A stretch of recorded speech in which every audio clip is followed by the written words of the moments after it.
ഒരു intro class ഇവിടെ start ചെയ്ത് വെക്കുകയാണ്.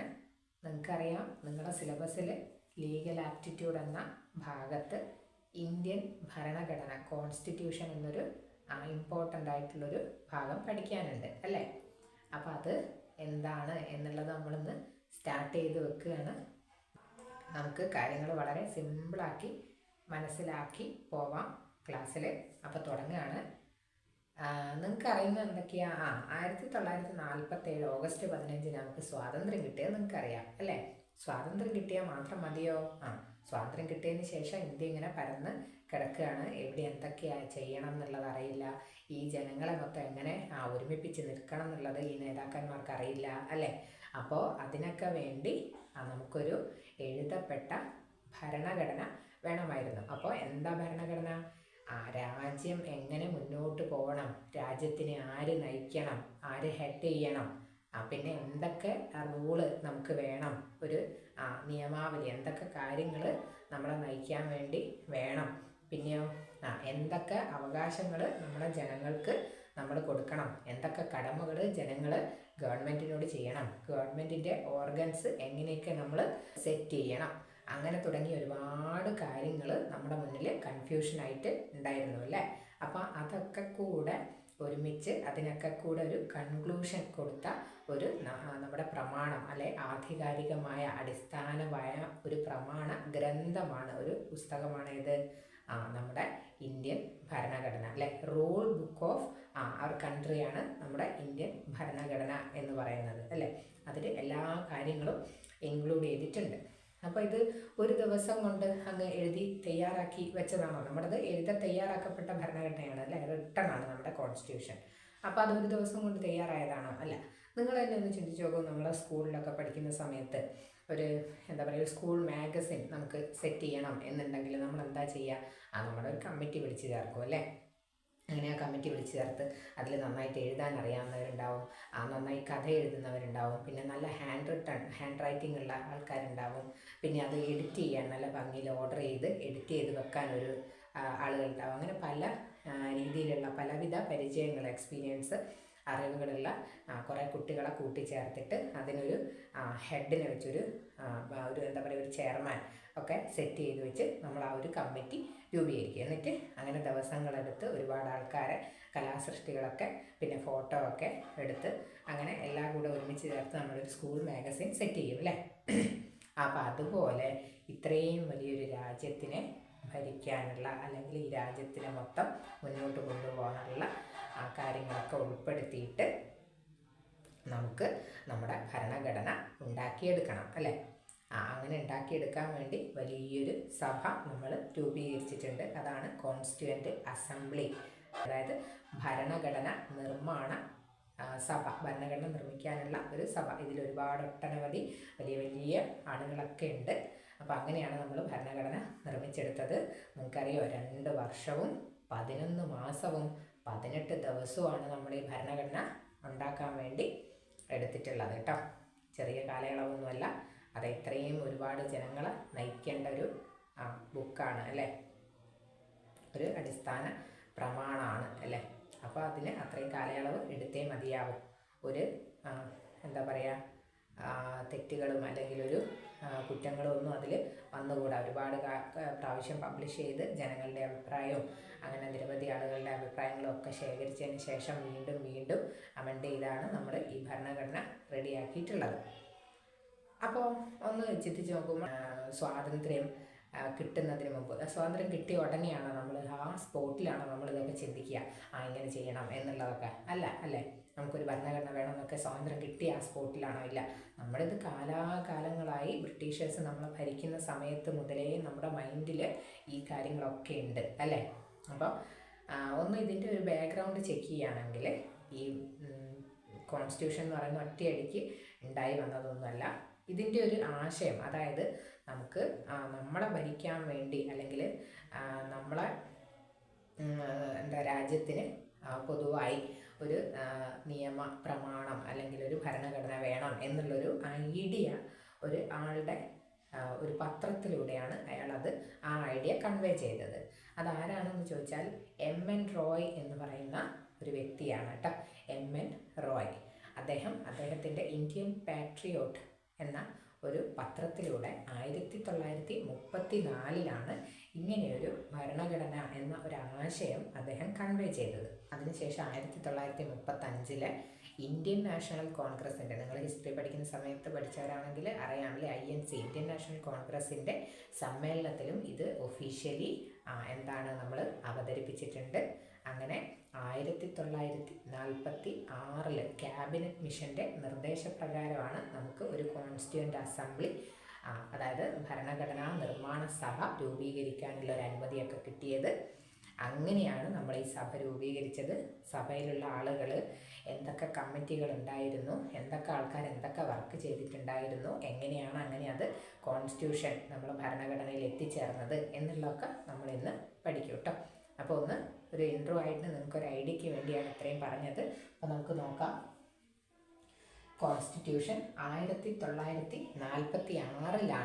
നമ്മുടെ ഭരണഘടനാ നിർമ്മാണ സഭ രൂപീകരിച്ചിട്ടുള്ളത്. നമ്മളിപ്പോൾ പറഞ്ഞു 46 ക്യാബിനറ്റ് മിഷൻ്റെ നിർദ്ദേശപ്രകാരമാണ് നമ്മളിങ്ങനെയൊരു ഭരണഘടനാ നിർമ്മാണ സഭ രൂപീകരിച്ചത്.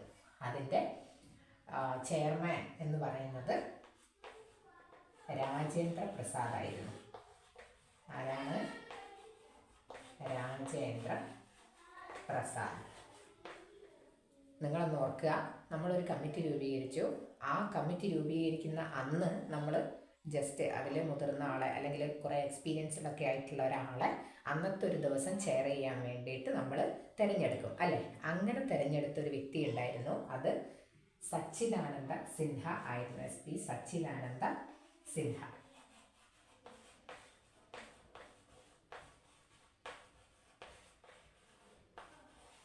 അതായത് ഇദ്ദേഹത്തിൻ്റെ ചോദ്യം വരെ ഇങ്ങനെയാണ്: ഭരണഘടനാ നിർമ്മാണ സഭയുടെ കോൺസ്റ്റിറ്റ്യൂവൻ്റ് അസംബ്ലിയുടെ ടെമ്പററി ആയിട്ടുള്ള, അതായത് താൽക്കാലികമായ അധ്യക്ഷൻ ആരായിരുന്നു എന്ന് ചോദിച്ചാൽ അന്നത്തെ ആ അസംബ്ലി കൂടുന്ന അന്ന് ഏറ്റവും മുതിർന്ന വ്യക്തിയായിട്ടുള്ള സച്ചിദാനന്ദ സിൻഹയായിരുന്നു അന്നത്തെ അധ്യക്ഷൻ. അതിനുശേഷമാണ് രാജേന്ദ്ര പ്രസാദിനെ സ്ഥിരമായ അധ്യക്ഷനായിട്ട് തിരഞ്ഞെടുത്തത്. ഓക്കെ. പിന്നെ ഈ കോൺസ്റ്റിറ്റ്യൂവൻ്റ് അസംബ്ലിയിൽ ഏറ്റവും പ്രധാനപ്പെട്ട 8 കമ്മിറ്റികൾ ഉണ്ടായിരുന്നു. ഓരോ കാര്യങ്ങൾ ചെയ്യാൻ വേണ്ടി ഞാൻ പറഞ്ഞില്ല, അതിൽ പ്രധാന ഒരു കമ്മിറ്റി ആയിരുന്നു ഡ്രാഫ്റ്റിംഗ് കമ്മിറ്റി. ഈ കാര്യങ്ങളൊക്കെ ഡ്രാഫ്റ്റ് ചെയ്യാൻ വേണ്ടി അല്ലേ, നമ്മളെ ഈ ബുക്ക് ഇത്രയും വലിയൊരു നിയമഗ്രന്ഥം ഡ്രാഫ്റ്റ് ചെയ്യാൻ വേണ്ടിയുള്ള ഒരു കമ്മിറ്റി ആയിരുന്നു ഡ്രാഫ്റ്റിംഗ് കമ്മിറ്റി. ആ ഡ്രാഫ്റ്റിംഗ് കമ്മിറ്റിയുടെ ചെയർമാൻ എന്ന് പറയുന്നത് BR അംബേദ്കർ ആണ്. ഓർത്ത് വെക്കണം, വളരെ പ്രധാനപ്പെട്ട ഒരു കാര്യമാണ് കേട്ടോ. ഡോക്ടർ BR അംബേദ്കർ ആണ് ഡ്രാഫ്റ്റിംഗ് കമ്മിറ്റിയുടെ ചെയർമാനായിട്ട് ഉണ്ടായിരുന്നത്. ശേഷം ഞാൻ പറഞ്ഞു 2 വർഷവും 11 മാസവും 18 ദിവസവും എടുത്തു നമ്മൾ ഈ കോൺസ്റ്റിറ്റ്യൂഷൻ മേക്ക് ചെയ്യാനായിട്ട്. ഓക്കെ. എന്നിട്ട് അതിനുശേഷം നമ്മൾ ഈ കോൺസ്റ്റിറ്റ്യൂഷൻ അഡോപ്റ്റ് ചെയ്തത് എന്നാണ്? നവംബർ 26, 1949 നമ്മൾ അംഗീകരിക്കപ്പെട്ടത്. നവംബർ 26, 1949 ഇത് അംഗീകരിക്കപ്പെട്ടത്. Came into force on, അതായത് നിലവിൽ വന്ന ദിവസം എന്ന് പറയുന്നത് ജനുവരി 26, 1950 ഓക്കെ. ഓർത്ത് വെക്കണേ, ഈ 2 ഡേറ്റ് മാറിപ്പോയത്. അഡോപ്റ്റ് ചെയ്ത ഡേറ്റും came into force on January 26, 1950 എന്നുള്ളത് ഓർത്ത് വെക്കുക. അപ്പോൾ ഇത്രയാണ് അതിൻ്റെ ഒരു പ്രധാനപ്പെട്ട ഒരു ഇൻട്രോ പാർട്ടായിട്ട് നിങ്ങൾ ഓർത്ത് വെക്കേണ്ട കാര്യങ്ങൾ. ഇനി നമ്മൾ കുറച്ച് ഡേറ്റുകളും പ്രധാനപ്പെട്ട കുറച്ച് ഡേറ്റുകളും കുറച്ച് വ്യക്തികളെയും ഒന്ന് ഓർത്ത് വെക്കുകയാണ്. ഈ ഭരണഘടനാ നിർമ്മാണ സഭയുമായിട്ട് ബന്ധപ്പെട്ട കുറച്ച് ഡേറ്റുകളാണ്. ഈ ഭരണഘടനാ നിർമ്മാണ സഭ, അതായത് കോൺസ്റ്റിറ്റ്യൂവൻ്റ് അസംബ്ലി സെറ്റപ്പ് ചെയ്തത്, നിലവിൽ വന്നത്, സ്ഥാപിച്ചത് 1946 ഡിസംബർ 6 എന്ന് ഓർത്ത് വെക്കുക. വളരെ പ്രധാനപ്പെട്ട ഡേറ്റുകളാണ്. അതിൻ്റെ ആദ്യ സമ്മേളനം നടന്നിട്ടുള്ളത് ഡിസംബർ 6 അത് സെറ്റപ്പ് ചെയ്തു. ആദ്യത്തെ സമ്മേളനം ഡിസംബർ 9, 1946 ഇതിൽ 207 പേരാണ് ആദ്യ സമ്മേളനത്തിൽ പങ്കെടുത്തിട്ടുള്ളത്.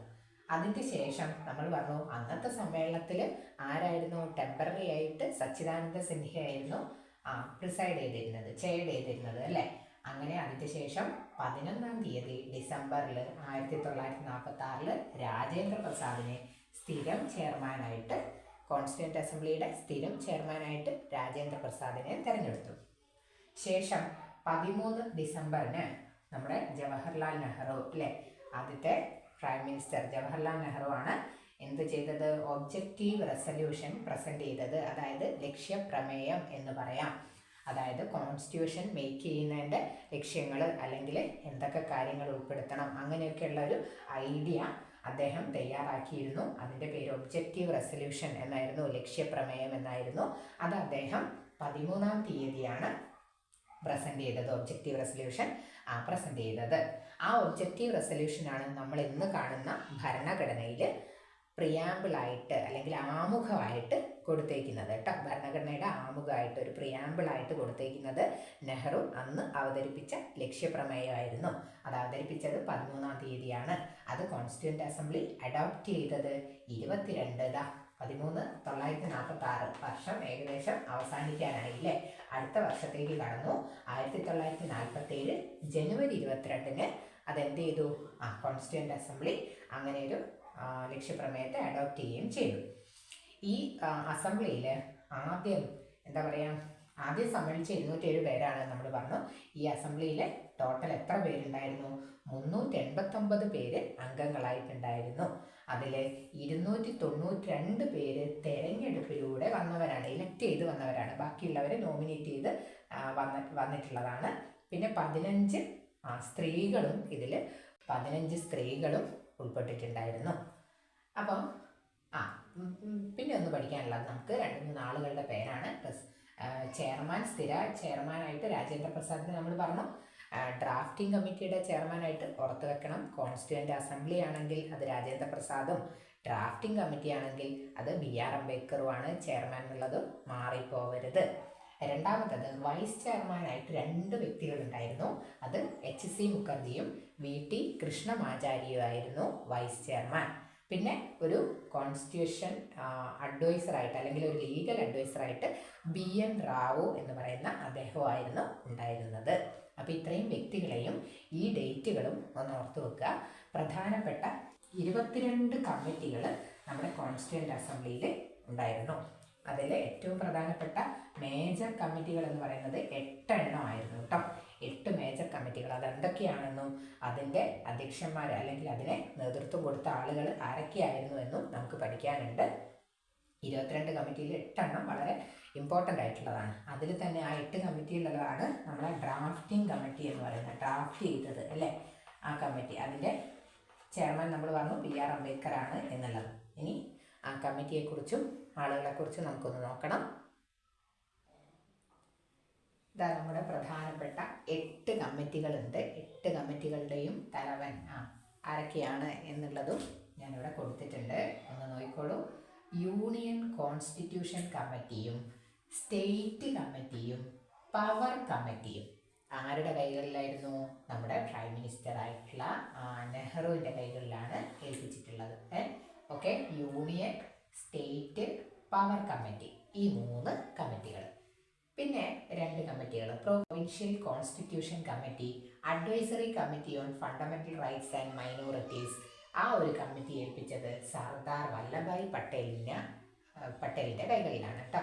അപ്പോൾ സർദാർ വല്ലഭായ് പട്ടേലാണ് ഇത് provincial constitution committee, advisory committee on fundamental rights and minorities, അത് സർദാർ വല്ലഭായ് പട്ടേൽ. ഡ്രാഫ്റ്റിംഗ് കമ്മിറ്റി നമ്മൾ പറഞ്ഞു BR അംബേദ്കർ ആണ്. 7, 8 steering committee, rule of procedure committee, ഇത് രണ്ടും രാജേന്ദ്ര പ്രസാദിൻ്റെയും ആയിരുന്നു, രാജേന്ദ്ര പ്രസാദിൻ്റെ കൈകളിലുമാണ്. Steering committee, rule of procedure Rajendra പ്രസാദാണ്. ഡ്രാഫ്റ്റിംഗ് കമ്മിറ്റിയുടെ ചെയർമാൻ അംബേദ്കർ ആണ്. പ്രൊവിൻഷ്യൽ കോൺസ്റ്റിറ്റ്യൂഷൻ കമ്മിറ്റിയും advisory committee on fundamental rights and minorities ഒക്കെ പട്ടേലിൻ്റെ ചെയർമാൻഷിപ്പിലായിരുന്നു. Union constitution committee, power committee, state committee എന്നിവ നെഹ്റു ആയിരുന്നു. അപ്പോൾ ഇത്രയും കമ്മിറ്റി ഓർത്ത് വെക്കുക. ഇനി ഡ്രാഫ്റ്റിംഗ് കമ്മിറ്റി കുറച്ച് ഇമ്പോർട്ടൻ്റ് ആണെന്ന് ഞാൻ പറഞ്ഞല്ലോ, അത് നമ്മളെന്ത് ചെയ്യാം, അതിൽ ആരൊക്കെയായിരുന്നു എന്നുള്ളത് നിങ്ങളൊന്ന് നോക്കി വെക്കണം, അതും കൂടെ നോക്കാം. ഇതാ നോക്കൂ, ഡ്രാഫ്റ്റിംഗ് കമ്മിറ്റിയിൽ മൊത്തം 7 അംഗങ്ങളായിരുന്നു. അതിൻ്റെ ചെയർമാൻ BR അംബേദ്കർ നമ്മൾ വീണ്ടും പറഞ്ഞു, അത് പറയുന്നത് അത്ര ഇമ്പോർട്ടൻ്റ് ആണ്. ആളുകൾ ആരൊക്കെയായിരുന്നു നോക്കൂ. ബാക്കിയുള്ള 6 പേര്. 1 KM Munshi, 2 Muhammad Saadulla, 3 Alladi Krishnaswami Ayyar, 4 N Gopalaswami Ayyangar, 5 BL Mittal, 6 TP Khaitan, 7 BR അംബേദ്കറും. ഓക്കെ. അപ്പോൾ ഇതിനിടയ്ക്ക് ഈ 2 വ്യക്തികളെ ഒന്ന് ഓർത്ത് വെക്കേണ്ട ഒരു കാര്യമുണ്ട്. BL മിത്തൽ രാജിവെച്ചതിന് ശേഷം N മാധവറാവു അംഗമായി വന്നു. അതിനുശേഷം TP ഖെയ്ത്താൻ അദ്ദേഹം മരണപ്പെട്ടതിന് ശേഷം TT കൃഷ്ണമാചാരി അംഗമായി മാറി വന്നിട്ടുണ്ട്. അപ്പോൾ 9 പേരെ പഠിക്കാനുണ്ട് കേട്ടോ. ഇത്രയും പേരെ ഒന്ന് പേരുകളൊന്ന് ഓർത്ത് വെക്കണം. ഡ്രാഫ്റ്റിംഗ് കമ്മിറ്റിയുടെ അംഗങ്ങളായിരുന്നു, പ്രധാനപ്പെട്ടവരാണ്.